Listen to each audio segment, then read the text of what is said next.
नमस्कार दोस्तों, कैसे हैं आप सब। उम्मीद करता हूं सब बढ़िया होंगे।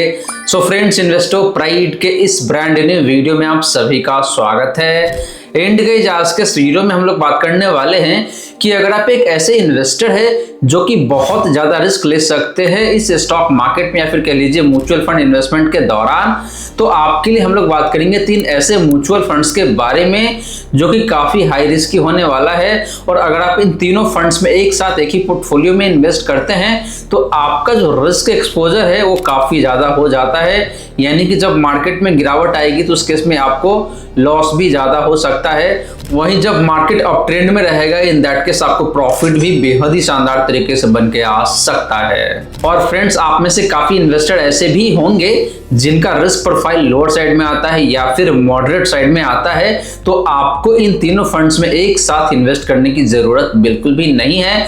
और फ्रेंड्स, हाँ, इन्वेस्ट करने से पहले आपको खुद भी रिसर्च करना है और जरूरत पड़ने पे आप अपने फाइनेंशियल एडवाइजर को भी कंसल्ट कर सकते हैं। वहीं फ्रेंड्स, अगर आप इस चैनल पे पहली बार आए हैं तो आप इस चैनल को सब्सक्राइब कर सकते हैं। वीडियो अच्छा लगे तो वीडियो को लाइक भी कर सकते हैं, शेयर भी कर सकते हैं और आप इस वीडियो को हाइप भी कर सकते हैं। और अगर आपके मन में कोई डाउट है या फिर कोई क्वेश्चन है म्यूचुअल फंड को लेके, इन दैट केस आप अपना क्वेश्चन कमेंट सेक्शन में पूछ सकते हैं। वहीं फ्रेंड्स, अगर आप एक सैलरीड एम्प्लॉय है या फिर आप करते हैं बिजनेस या फिर आपका इनकम आता है स्टॉक मार्केट से और आपने अपना आईटीआर अभी तक भी फाइल नहीं किया हुआ है, देन हम लोग आपका आईटीआर बेहद ही शानदार तरीके से फाइल करके दे रहे हैं।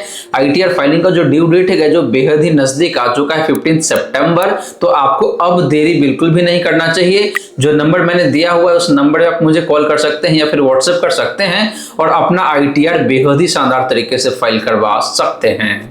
तो फ्रेंड्स, जैसे मैंने आपको बताया कि भाई आज के इस वीडियो में हम लोग बात करने वाले हैं 3 ऐसे म्यूचुअल फंड्स के बारे में जिसमें अगर आप एक साथ एक ही पोर्टफोलियो में इन्वेस्ट करते हैं तो आपका जो रिस्क एलिमेंट है या फिर कह लीजिए रिस्क लेवल है वो काफी बढ़ जाता है। लेकिन एट द सेम टाइम जब मार्केट ग्रोथ फेज में रहेगा या फिर कह लीजिए अप ट्रेंड में रहेगा तो आपको प्रॉफिट भी काफी ज्यादा बन के आ सकता है। तो चलिए फ्रेंड, पहले बात करते हैं उस फ्लेक्सी कैप फंड के बारे में जो कि अक्रॉस द टाइम फ्रेम बेहद ही शानदार है।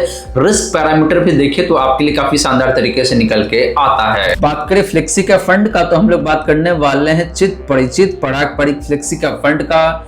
इस फंड को कंपेयर करेंगे इसके बेंचमार्क इंडेक्स से एंड कैटेगरी एवरेज से। तो पहले बात करते हैं रिटर्न का। तो इस फंड का जो रिटर्न है लास्ट 1 ईयर का वो कहीं ना कहीं देखे तो 6.5% के करीब में है। बेंचमार्क ने पिछले 1 साल में आपको लॉस बना के दिया है 3.91% का, लगभग 4% का लॉस है बेंचमार्क का लास्ट 1 ईयर में। एंड कैटेगरी ने भी आपको लॉस बना के दिया है 2.62% का लास्ट के 1 ईयर में। तो फ्रेंड्स, पारंपरिक फ्लेक्सी का फंड का रिटर्न पिछले 1 साल में बेहद ही शानदार दिखने को मिल जाता है अगर आप कैटेगरी एंड बेंचमार्क से कंपैरिजन करते हैं इन दैट केस। बात करें इस फंड का पिछले 3 सालों का रिटर्न का तो वो यहाँ पे 20.87% का, ऑलमोस्ट 21% के करीब में है। बेंचमार्क इंडेक्स ने पिछले 3 सालों में आपको लगभग 15% का रिटर्न बना के दिया हुआ है। एंड बात करें कैटेगरी एवरेज का तो इसका जो रिटर्न है लास्ट 3 ईयर में वो लगभग 16.5% के करीब में है। एग्जैक्टली बात करें तो 16.63% का। तो फ्रेंड्स, पिछले 3 सालों में भी देखें तो पारंपरिक फ्लेक्सी का फंड का रिटर्न अपने कैटेगरी एंड बेंचमार्क से काफी शानदार दिखने को मिल रहा है। बात करें इस फंड का पिछले 5 सालों का रिटर्न का तो वो यहाँ पे 22.51% का। बेंचमार्क ने पिछले 5 सालों में जो रिटर्न दिया है वो 19.72% का है। एंड कैटेगरी एवरेज ने भी आपको ऑलमोस्ट सिमिलर लाइन पे परफॉर्म करके दिया हुआ है, 19.69% का रिटर्न है। तो फ्रेंड्स, पिछले 5 सालों में भी देखें तो पारंपरिक फ्लेक्सी का फंड का रिटर्न अपने कैटेगरी एंड बेंचमार्क से काफी अच्छा, काफी बेहतर दिखने को मिलता है। बात करें इस फंड का रिस्क रेशियोज का तो पहले हम लोग बात करने वाले हैं स्टैंडर्ड डिवीजन का। तो पारंपरिक फ्लेक्सी का फंड का स्टैंडर्ड डिवीजन काफी कम दिखने को मिलता है, 8.76 का। एंड कैटेगरी का स्टैंडर्ड डिवीजन की बात करी गई तो वो है यहाँ पे 13.12 का। तो फ्रेंड्स, इस फंड का स्टैंडर्ड डिवीजन काफी कम है, यानी कि इस फंड का रिटर्न बहुत ही कम वोलेटाइल रहता है। बात करें इस फंड का शार्प रेशियो का तो वो है आपका 1.67 का। कैटेगरी का शार्प रेशियो की बात करें तो कहीं ना कहीं 0.9 के आसपास में है। तो फ्रेंड्स, शार्प रेशियो भी देखें तो पारंपरिक फ्लेक्सी का फंड का काफी शानदार है, यानी कि ये फंड भी रिस्क कम लेता है एंड आपको रिटर्न बेहतर बना के देता है। लास्टली बात करें इस फंड का अल्फा का तो वो है यहाँ पे 8.71% का। कैटेगरी का अल्फा की बात करी गई तो वो कहीं ना कहीं 2% के करीब में दिखने को मिल रहा है। तो इस फंड का अल्फा भी काफी बेहतरीन, काफी जोरदार दिखने को मिल रहा है। यानी कि पराग पारिक फ्लेक्सी का फंड ने पिछले 3 सालों में अपने बेंचमार्क इंडेक्स को लगभग 0.9% से बीट किया हुआ है एनुअल बेसिस पे। तो गाइस ये रही बात पराग पारिक फ्लेक्सी का फंड का परफॉर्मेंस का एंड रिस्क रेशियोज का, और दोनों ही मायने में देखें तो ये काफी शानदार फंड है। A1 फंड है, 5 स्टार रेटेड म्यूचुअल फंड है, तो रिटर्न एंड रिस्क रेशियोज दोनों ही काफी बेहतरीन दिखने को मिलता है। अब चलिए बात करते हैं एक ऐसे ही मिड कैप फंड के बारे में जिसका रिटर्न भी काफी शानदार है एंड रिस्क रेशियोज भी काफी शानदार है, और जब भी मार्केट में गिरावट आती है तो उस केस में गिरता काफी कम है। बात करें गाइस मिड कैप फंड का, तो हम लोग बात करने वाले हैं HDFC मिड कैप फंड का। इस फंड को भी कंपेयर करेंगे इसके बेंचमार्क इंडेक्स से एंड कैटेगरी एवरेज से। तो पहले बात करते हैं रिटर्न का। तो इस फंड का जो रिटर्न है लास्ट 1 ईयर का वो यहाँ पे 1.72% का है। बेंचमार्क ने जो रिटर्न दिया है लास्ट 1 ईयर में वो -5.92% का है, एंड कैटेगरी ने भी आपको लॉस बना के दिया हुआ है लास्ट 1 ईयर में 3.4% का। तो गाइस लास्ट 1 ईयर में HDFC मिड कैप फंड का रिटर्न अपने बेंचमार्क इन कैटेगरी से काफी बेहतरीन दिखने को मिल रहा है। बात करें इस फंड का पिछले 3 सालों का रिटर्न का, तो वो यहाँ पे 25.74% का। बेंचमार्क ने पिछले 3 सालों में जो रिटर्न दिया है वो 21.85% का है, एंड कैटेगरी की बात करें तो इसका जो रिटर्न है पिछले 3 सालों का वो 20.9% का है।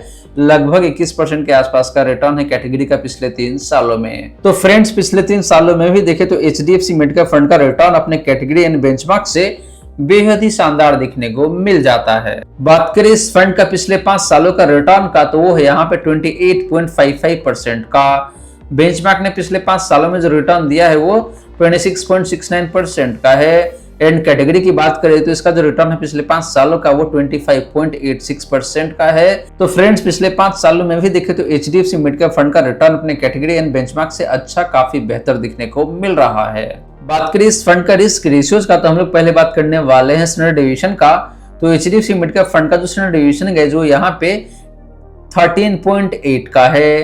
कैटेगरी का स्टैंडर्ड डेविएशन की बात करें तो वो 15.46 का है। यानी कि इस फंड का स्टैंडर्ड डेविएशन कम है, और इसका मतलब यही कि इस फंड का रिटर्न कम वोलेटाइल रहता है। बात करें इस फंड का शार्प रेशियो का, तो वो तकरीबन 1.45 का है। कैटेगरी का शार्प रेशियो लगभग 1 के आसपास में है। एग्जैक्टली बात करें तो 1.04 का। तो फ्रेंड्स इस फंड का शार्प रेशियो भी अपनी कैटेगरी से बेहतर है, यानी कि ये फंड भी रिस्क कम लेता है एंड आपको रिटर्न बेहतर बना के देता है।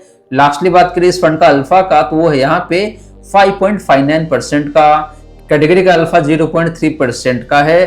तो फ्रेंड्स अल्फा भी काफी शानदार है, यानी कि इस फंड ने अपने बेंचमार्क इंडेक्स को पिछले 3 सालों में लगभग 5.5% परिणाम के हिसाब से बीट किया हुआ है। तो फ्रेंड्स ये रही बात आपका HDFC मिड कैप फंड का परफॉर्मेंस का एंड रिस्क रेशियोज का, और दोनों ही मायने में देखें तो ये फंड काफी शानदार है। फंड का रिस्क पैरामीटर काफी शानदार है, गिरावट कम दिखाता है जब मार्केट में तेज गिरावट आती है तो, और आपको रिटर्न बेहतर बना के देता है। अब चलिए गाइस बात करते हैं एक ऐसे स्मॉल कैप फंड के बारे में जो कि थोड़ा सा हाई रिस्क जरूर हो सकता है, लेकिन रिटर्न आपको काफी शानदार बना के देता है। बात करें स्मॉल कैप फंड का, तो हम लोग बात करने वाले हैं बंधन स्मॉल कैप फंड का। इस फंड को भी कंपेयर करेंगे इसके बेंचमार्क इंडेक्स से एंड कैटेगरी एवरेज से। तो पहले बात करते हैं रिटर्न का। तो लास्ट 1 ईयर में इस फंड का जो रिटर्न है गाइस वो है यहाँ पे -2.36% का। बेंचमार्क ने काफी ज्यादा लॉस बना के दिया हुआ है, लगभग 9% का। एंड कैटेगरी की लॉस की बात करी गई तो वो है यहाँ पे लगभग 6.5% का। तो फ्रेंड्स बंधन स्मॉल कैप फंड का जो रिटर्न है वो काफी अच्छा दिखने को मिल रहा है अपने बेंचमार्क एंड कैटेगरी के कंपैरिजन में। तो फ्रेंड्स बंधन स्मॉल कैप फंड का जो रिटर्न है ये अपने कैटेगरी एंड बेंचमार्क से काफी अच्छा दिखने को मिलता है। इस फंड ने आपको कम लॉस बना के दिया हुआ है लास्ट 1 ईयर में, एंड बेंचमार्क और जो कैटेगरी है इसका लॉस ज्यादा देखने को मिलता है लास्ट 1 ईयर में। तो इस फंड का परफॉर्मेंस काफी शानदार है। जब मार्केट में तेजी आएगी तो उसके इसमें इस फंड का रिटर्न आपको काफी शानदार तरीके से इंप्रूव होता दिखेगा। बात करें इस फंड का पिछले 3 सालों का रिटर्न का, तो वो है यहाँ पे 30.17% का। बेंचमार्क ने जो रिटर्न दिया है पिछले 3 सालों में वो 21.3% का है। एंड कैटेगरी की बात करें तो इसका जो रिटर्न है पिछले 3 सालों का वो भी 21.3% के आसपास में ही दिखने को मिलता है। तो बेंचमार्क एंड कैटेगरी का रिटर्न ऑलमोस्ट सेम ही दिखने को मिल रहा है। हालांकि बंधन स्मॉल कैप फंड का रिटर्न अपने बेंचमार्क एंड कैटेगरी से काफी शानदार दिखने को मिलता है पिछले 3 सालों में। बात करें इस फंड का पिछले 5 सालों का रिटर्न का, तो वो यहाँ पे 31.64% का। बेंचमार्क ने जो रिटर्न दिया पिछले 5 सालों में वो तकरीबन 27% का है। एंड कैटेगरी की बात करी गई तो इसका जो रिटर्न है पिछले 5 सालों का वो यहाँ पे 28.72% का है। तो फ्रेंड्स पिछले 5 सालों में भी बंधन स्मॉल कैप फंड का रिटर्न अपने कैटेगरी एंड बेंचमार्क से काफी बेहतर दिखने को मिलता है। बात करें इस फंड का रिस्क रेशियोज का तो पहले बात करेंगे हम लोग स्टैंडर्ड डिवीजन का। तो बंधन स्मॉल कैप फंड का जो स्टैंडर्ड डिवीजन है वो थोड़ा सा हाइट साइड में है 17.67 का। कैटेगरी का स्टैंडर्ड डिवीजन की बात करी गई तो वो 16.96 का है। तो कैटेगरी से थोड़ा सा ज्यादा है, यानी कि इस फंड का रिटर्न थोड़ा सा ज्यादा वोलेटाइल रहता है in comparison with category average. बात करें बंधन स्मॉल कैप फंड का शार्प रेशियो का तो ये बेहतर दिखने को मिलता है 1.38 का। कैटेगरी का शार्प रेशियो की बात करी गई तो वो 1.01 का है। तो शार्प रेशियो काफी शानदार है, मतलब ये फंड रिस्क कम लेता है एंड आपको रिटर्न बेहतर बना के देता है। बात करें इस फंड का अल्फा का तो वो है यहाँ पे 8.19% का, यानी कि इस फंड ने अपने बेंचमार्क इंडेक्स को पिछले 3 सालों में लगभग 8% पर एनम के हिसाब से बीट किया हुआ है। एंड कैटेगरी का अल्फा की बात करें तो वो 1.59% का है।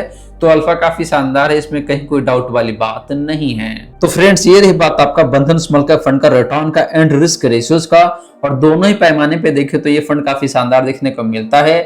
हालांकि इस फंड का स्टैंडर्ड डिवीजन थोड़ा सा हायर साइड में जरूर है, यानी कि इस फंड का रिटर्न थोड़ा सा ज्यादा वोलेटाइल रहता है। तो फ्रेंड्स ये रही सारी की सारी बातें जो हमने किया आज के इस वीडियो में, और मैंने आपको 3 फंड्स बताए हैं 3 डिफरेंट कैटेगरी से। पहला फंड था आपका Parag Parikh flexi cap fund flexi cap category से। सेकंड फंड था आपका मिड कैप कैटेगरी से HDFC mid cap fund. And तीसरा फंड जो हमने बात किया था गैस जो था आपका बंधन small cap fund small cap category से। तो ये तीनों ही फंड्स काफी शानदार है, आपको रिटर्न बेहद ही शानदार तरीके से बना के दे सकता है, लेकिन at the same time guys risk component काफी बढ़ जाता है अगर आप अपने पोर्टफोलियो में इस तीनों फंड्स को एक साथ इन्वेस्ट करके चलते हैं in that case. So friends आशा करता हूं जितनी भी बातें मैंने बताने की कोशिश किया है सारी की सारी बातें आपको समझ में आ गया होगा। मन में अगर कोई डाउट है या फिर कोई क्वेश्चन है तो कमेंट सेक्शन में पूछ सकते हैं। वहीं फ्रेंड्स वीडियो अच्छी लगी हो या फिर वीडियो थोड़ा सा भी हेल्पफुल हो आप सभी को, इन दैट केस आप इस वीडियो को लाइक कर सकते हैं, वीडियो को शेयर भी कर सकते हैं और वीडियो को हाइप भी कर सकते हैं। और चैनल पे पहली बार आए हैं तो आप इस चैनल को सब्सक्राइब भी कर सकते हैं। So friends thank you so much for watching this video. मिलते हैं नेक्स्ट वीडियो में। जय हिंद जय भारत।